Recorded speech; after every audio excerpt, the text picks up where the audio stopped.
Hey, good morning, everybody. I'm Justin, WI4EC. You're listening to Blackbeard's Radio. Hope y'all like the new logo. I do. Pretty neat. My buddy W4DKF did it for me. He got some fancy computer-generated AI stuff. Today, gonna do a quick video on my 2 radios, 1 speaker video. It's an update. Apparently, some changes need to happen. Stay tuned. Please hang up and try again.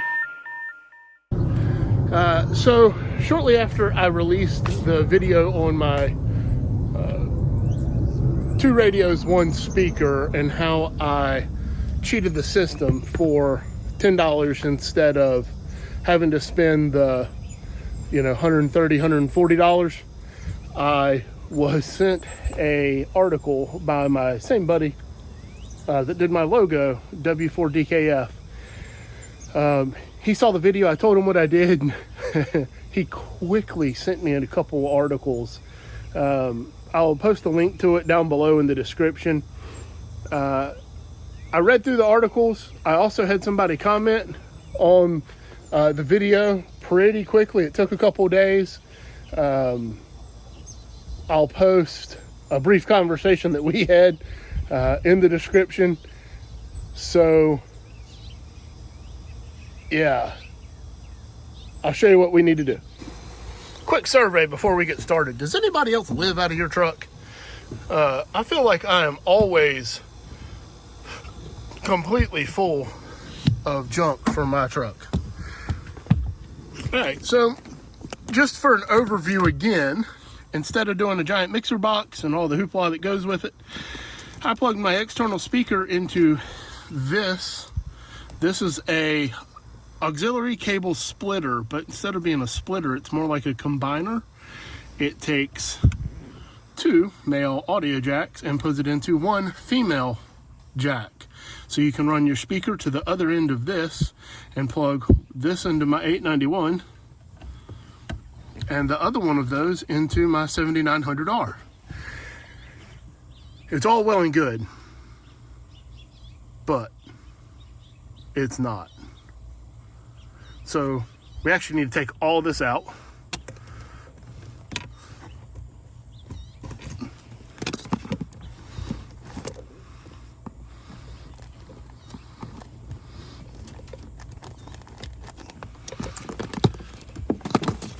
I'll need that for later. And ta-da. No more $10 cable.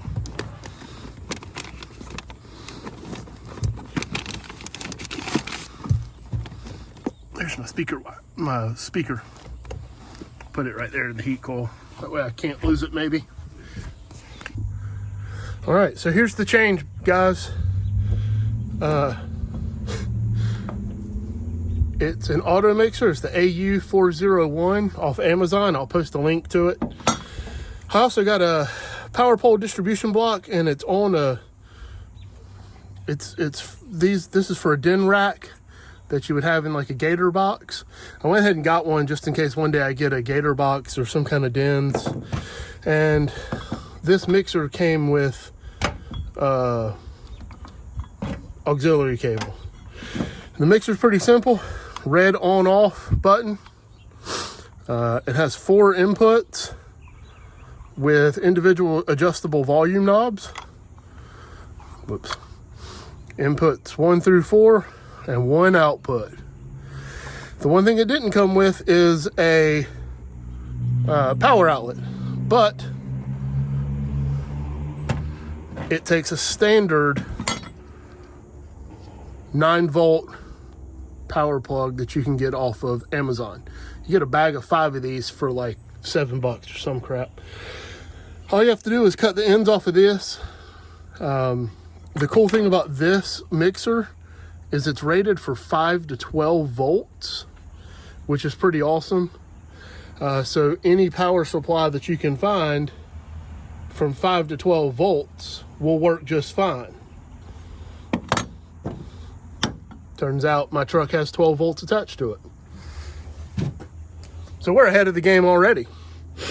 So all I have to do is take one of these, cut it off, and that'll plug in.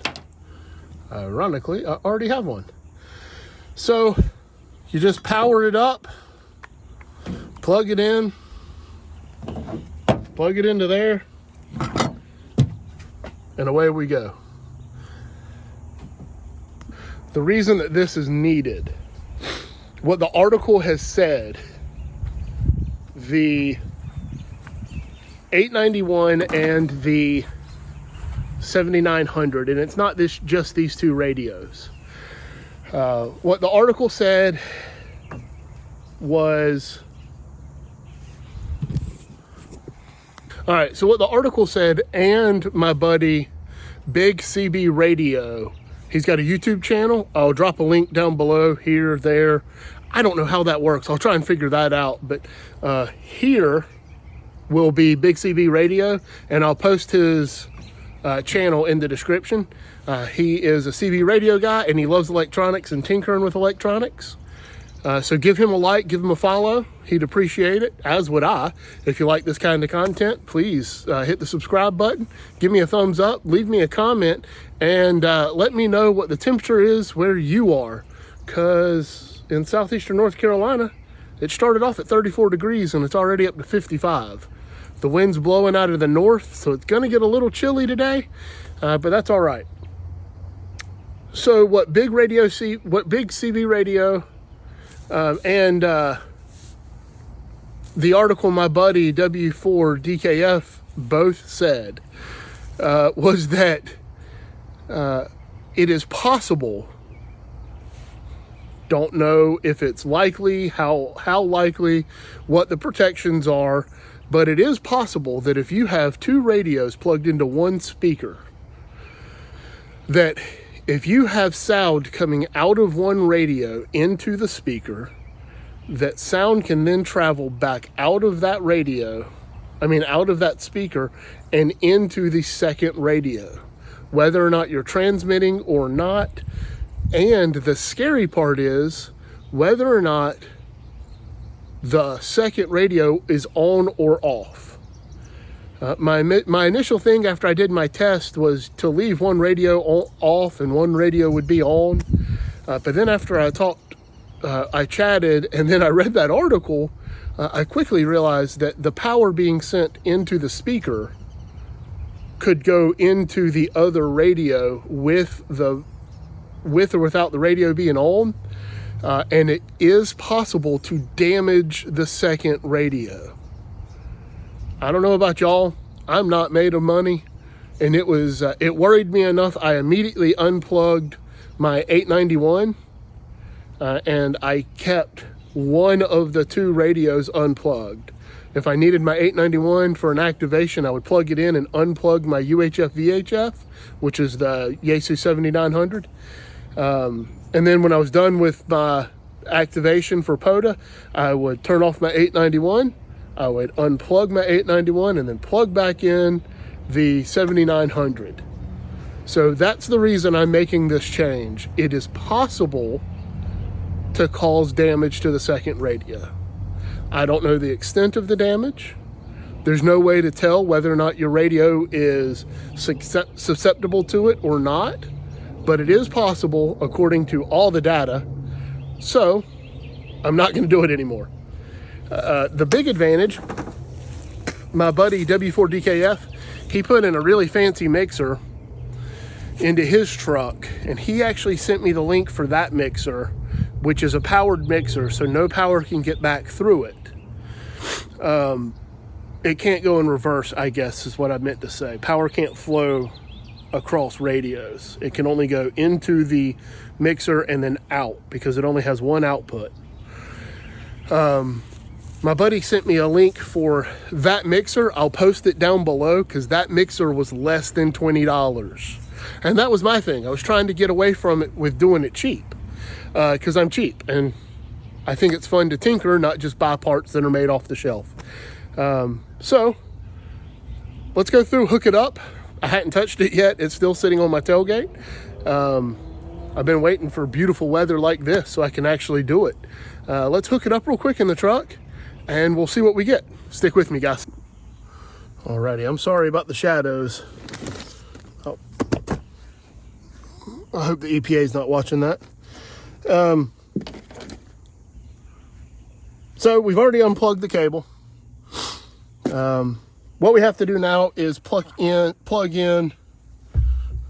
2 auxiliary cables. These are standard aux cords that you can get from anywhere. I don't know if the quality of these matters. This gray one is the one that came with the mixer. Oops, sorry. This gray one's the one that came with the mixer. So I'm going to hook that in somewhere to one of the 2 radios.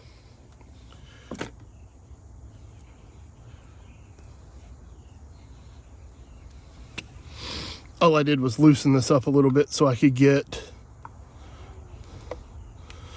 try and keep it somewhat neat and tidy, in which, if y'all see the rest of my dunnage storage, you know, is a hopeless cause for me. Not normally a neat and tidy guy. I'm more of a let's just get it done and effective kind of guy.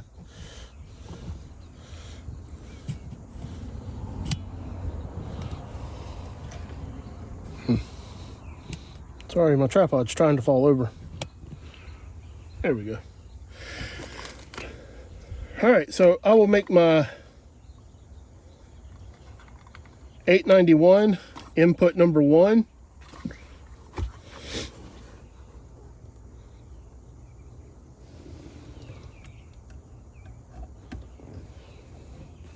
I'm going to hook the second cable up to my 7900.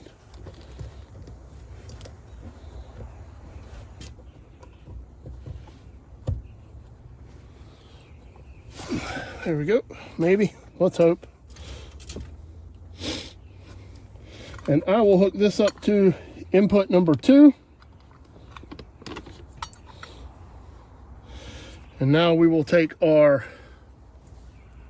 distribution block and we'll power that up.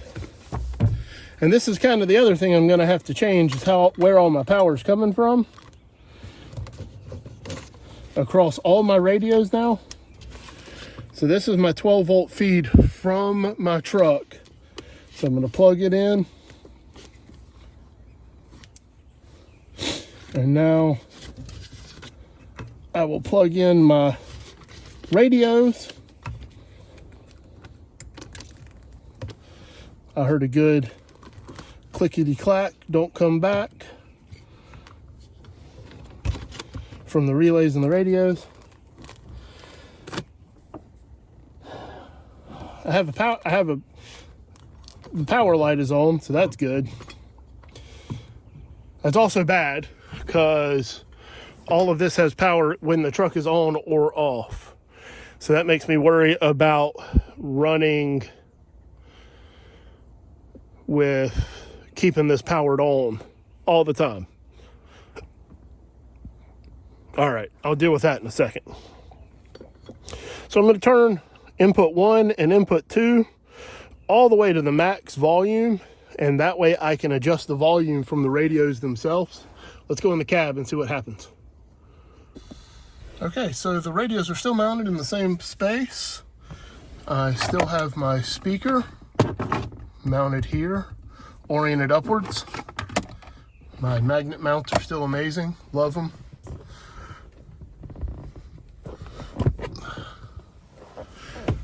Let's see what happens.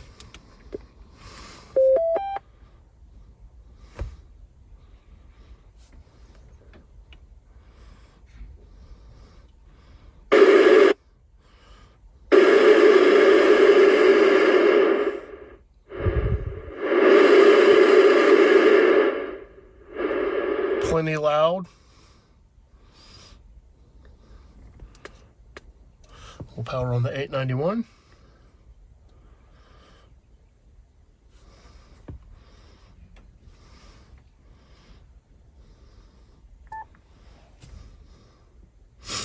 We'll turn it to try and find somebody talking somewhere. Right now my ATOS antenna is stowed, so it's in the most retracted setting it can get in. So I'll come back to you in 2 seconds once that's done.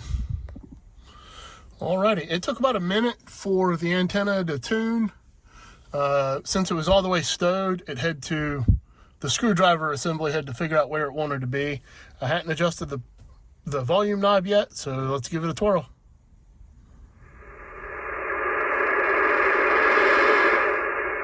Yeah, it can get loud. I feel like it could overdrive the speaker, blow the speaker.